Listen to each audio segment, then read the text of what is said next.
చిన్నప్పట్నుంచి స్కూల్ బుక్స్లో మనం పదే పదే చదువుకున్న పాయింట్ ఒకటుంది.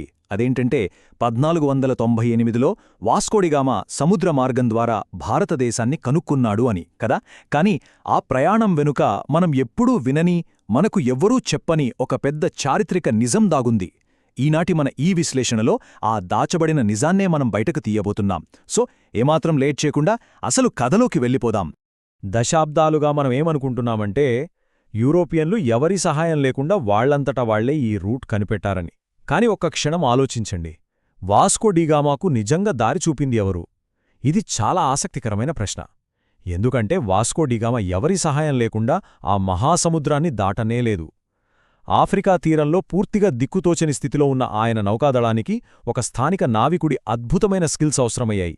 ఆ నావికుడే గనక లేకపోయుంటేనా బహుశా ఈ ప్రయాణం చరిత్రలోనే ఉండేది కాదేమో. ఒకసారి ఆ సీన్ ఊహించుకోండి. సంవత్సరం 1497. పోర్చుగీస్ నౌకాదళం ఆఫ్రికా తూర్పు తీరంలో ఉన్న మలిండి అనే రేవుకు అతి కష్టంమీద చేరుకుంది. అప్పటికే వాళ్ల పరిస్థితి చాలా దారుణంగా తయారైంది. సగం ఓడలు దెబ్బతిన్నాయి, నావికులందరూ జబ్బుపడున్నారు.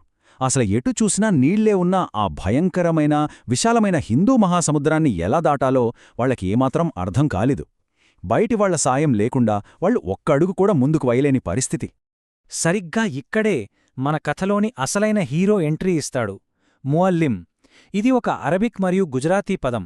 దీని అర్థం ఏంటంటే దారిచూపే గురువు లేదా నావికుడు అని.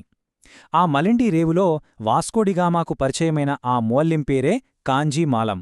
కొందరు చరిత్రకారులు ఇతన్ని కానా అని కూడా అంటారు. ఇంతకీ ఈయనెవరో తెలుసా?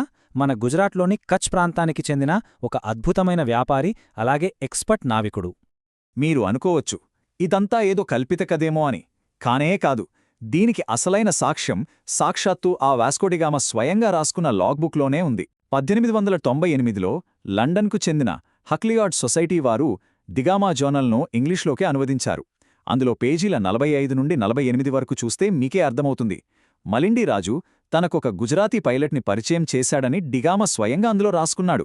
దీనికి మించిన తిరుగులేని చారిత్రక ఆధారం ఇంకేం కావాలి చెప్పండి. అంతేకాదు, ఆనాటి పోర్చుగీస్ అధికారిక చరిత్రకారుడు జోవావో డి బారోస్ రాసిన రికార్డులు కూడా ఇదే విషయాన్ని చెప్తున్నాయి. 1552లో ఆయన రాసిన డెకాడాస్ ద ఆసియా అనే పుస్తకంలో ఆ గుజరాతీ నావికుడి పేరును మల్హెమో కానా అని చాలా స్పష్టంగా మెన్షన్ చేశాడు. అసలైన అరబిక్ పదం ముఅల్లిం కానా పోర్చుగీస్ వాళ్లు పలికేసరికి మల్హెమో కానాగా మారిందనమాట.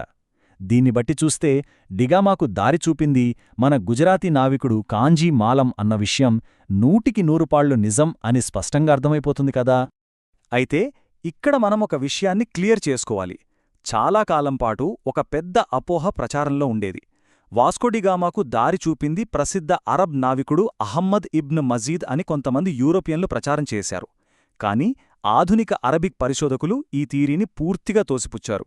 ఎందుకంటే ఇబ్న్ మజీద్ స్వయంగా రాసిన పుస్తకాలను బట్టి చూస్తే ఆ టైంలో ఆయన అసలు మలిండిలోనే లేడు.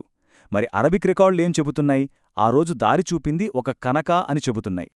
ఇంతకీ కనక అంటే ఏంటి అనుకుంటున్నారా? అరబిక్ రికార్డుల ప్రకారం కనక అంటే ఒక అత్యున్నత విద్యావంతుడైన భారతీయ నావికుడు. అంటే ఖగోళశాస్త్రం, గణితం మరియు జ్యోతిష్యం ఆధారంగా సముద్ర ప్రయాణాన్ని పర్ఫెక్ట్గా చేయగల ఒక సూపర్ ఎక్స్పర్ట్ అన్నమాట. ఈ పదం మన గుజరాతీ నావికుడు కాంజీమాలం యొక్క నైపుణ్యాలను, టాలెంట్ని మరింత బలంగా నిరూపిస్తోంది కదో. ఇక్కడ మనం ఇంకో విషయం గమనించాలి. కాంజీమాలం టాలెంట్ అంటే ఏదో సముద్రం గురించి తెలిసిన నార్మల్ అనుభవం కాదు. ఆయన దగ్గర కమల్ అనే ఒక ఖగోళ పరికరం, ఆస్ట్రోల్యాబ్, చాలా అడ్వాన్స్డ్గా ఉండే నక్షత్రపటాలు, ఇంకా మ్యాగ్నెటిక్ కంపాస్ లాంటివి ఉండేవి. ఆశ్చర్యకరమైన విషయమేంటంటే ఆ కాలంలో యూరోపియన్ నావికుల దగ్గర అసలలాంటి టెక్నాలజీనే లేదు. కేవలం నక్షత్రాలను బట్టి ఖచ్చితమైన దారిని కనుక్కుని మనవాళ్ల ఈ అద్భుతమైన టెక్నాలజీని చూసి ఆ పోర్చుగీస్ నావికుల మతులుపోయాయి. ఇప్పుడు ఇంకో ఇంట్రెస్టింగ్ ఫ్యాక్ట్ చూద్దాం. ఆ కాలం నాటి నౌకల సైజుల మధ్య ఉన్న డిఫరెన్స్ చూస్తే మీరు నిజంగా షాక్ అవుతారు.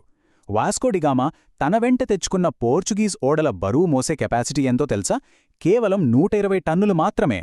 కాని సరిగ్గా అదే టైంలో మన భారతీయ వ్యాపారులు వాడుతున్న నౌకల కెపాసిటీ దాదాపు 400 టన్నులు.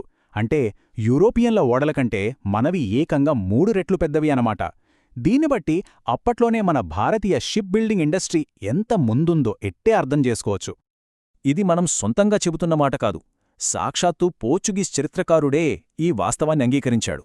ఫెర్నౌ లోప్స్ డి కాస్టానెడా అనే ఆ చరిత్రకారుడు తన రికార్డుల్లో ఏం రాశాడంటే, ఆఫ్రికా తీరంలో ఉన్న మన భారీ భారతీయ నౌకలను చూసి పోర్చుగీస్ వాళ్లు నిజంగానే నిర్ఘాంతపోయారట.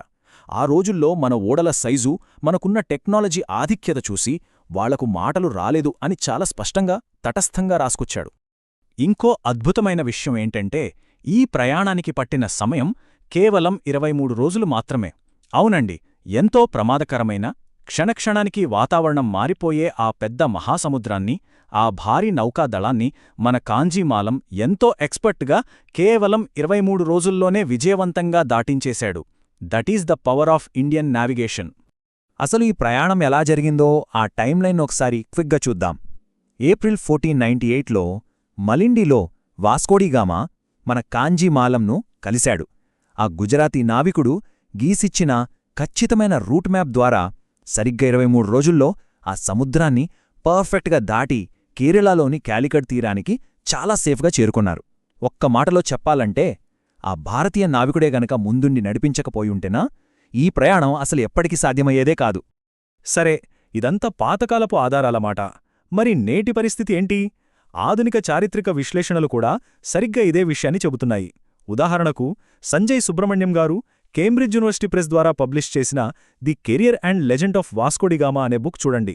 వాస్కోడిగామా సక్సెస్ వెనుకున్నదే ఖచ్చితంగా ఈ భారతీయ మార్గదర్శకుడే అని పక్కా ఆధారాలతో సహా వాళ్లు ప్రూవ్ చేశారు. అంటే నాటి ప్రాథమిక ఆధారాలు, నేటి ఆధునిక పరిశోధనలు రెండూ ఒకే నిజాన్ని ఘంటాపథంగా చెబుతున్నాయన్నమాట. ఇక్కడే మనకు ఒక డౌట్ రావాలి.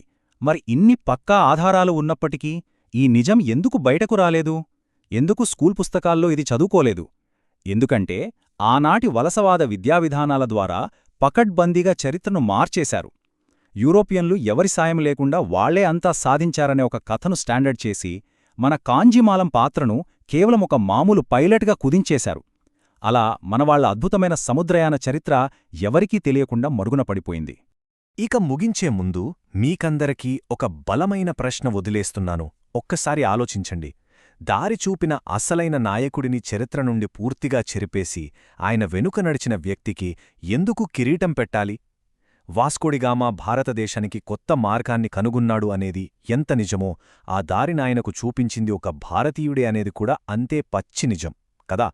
మన చరిత్రను మనం ఎలా నేర్చుకుంటున్నాం, ఎలా గుర్తుంచుకుంటున్నామన్నది పూర్తిగా మన చేతుల్లోనే ఉంది. ఈనాటి మన విశ్లేషణ మీకు ఖచ్చితంగా ఒక కొత్త దృష్టికోణాన్నిచ్చిందని ఆశిస్తున్నాను.